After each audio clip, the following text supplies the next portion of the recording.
Good morning, private practice success community. Gerda here, clinical psychologist and your private practice success business coach and mentor, looking a bit worse for wear because I've literally just arrived home after my morning run. I've got some leftover antioxidants. I've got my Renin bag.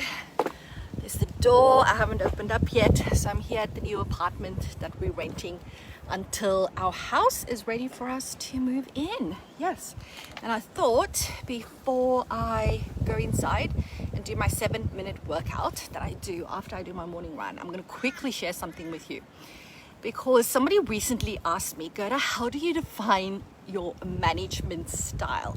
And the clinical psychologist in me thought, okay, maybe there's a specific management term, what can I remember from my Psych days in terms of my management style? But the truth of the matter is this: I do not have a specific term for my management style. I can't give you even a specific definition for my management style, although that's the title of this video, but bear with me. Because I don't think I fit in a mold very neatly, right?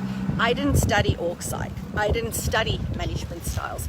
I'm a clinical psychologist that went into private practice, then decided to start a group private practice, and just overnight became a business owner after I made that decision. And I had to learn on the fly, like a lot of you had to do, and like a lot of you are still doing right now. So I just developed my management style as I went.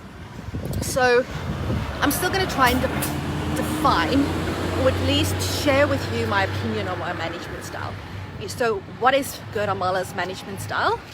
It is being Gerda Mahler, being true to whom I am as a person, as an individual, as a human being, as a psychologist, and as a business owner, right? And really being honest with myself around what is my strengths and what is my weaknesses, right?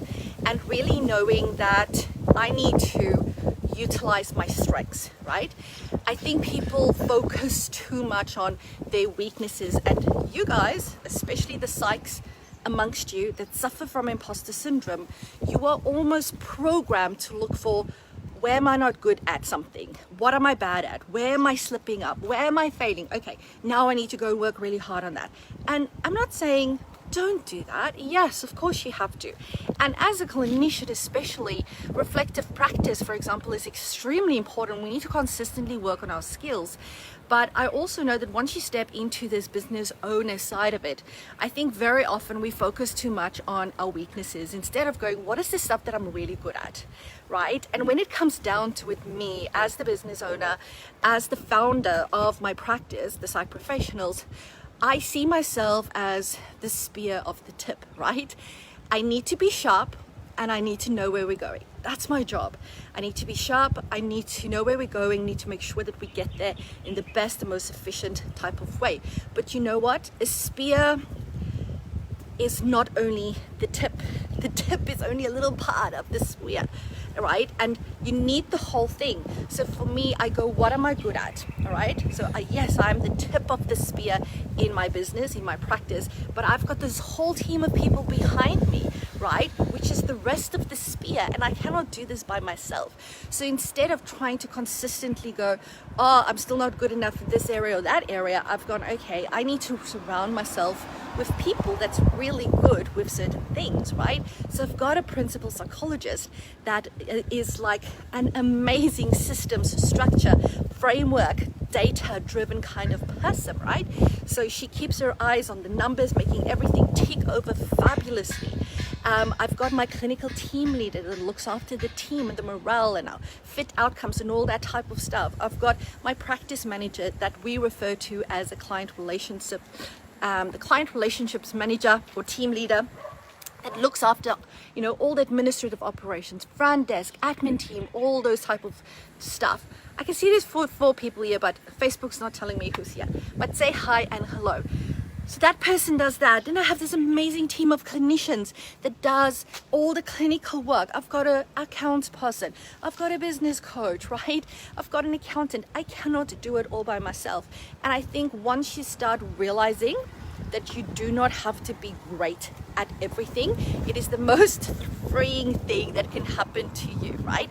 Because really it starts to free you up in terms of, okay, I'm going to work in my genius zone. I'm going to be honest and truthful about what that is. And that's where I'm going to lay my focus.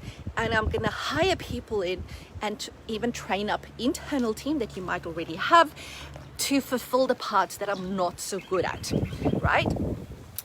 And then of course, when it comes to management, when it comes to being a business owner, right, I'm still going to look at what is all the stuff that needs to be done. What is the business strategies in terms of marketing, sales, team, customer service, operations, products, all the range of business functions that needs to be done, and we're going to make sure it gets implemented. I'm also going to make sure that, you know, the HR and cultural management is done really, really well. Doesn't mean that I might be the best in the business in it, right? But it's a team effort. And you know what? That takes so much pressure off you as a business owner.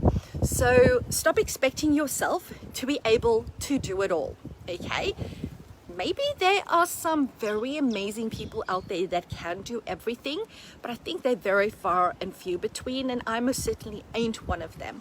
So give yourself a break, acknowledge what the stuff is that you're really awesome at, and focus on that. I'm gonna love and leave you. I need to go and do my 7-minute workout.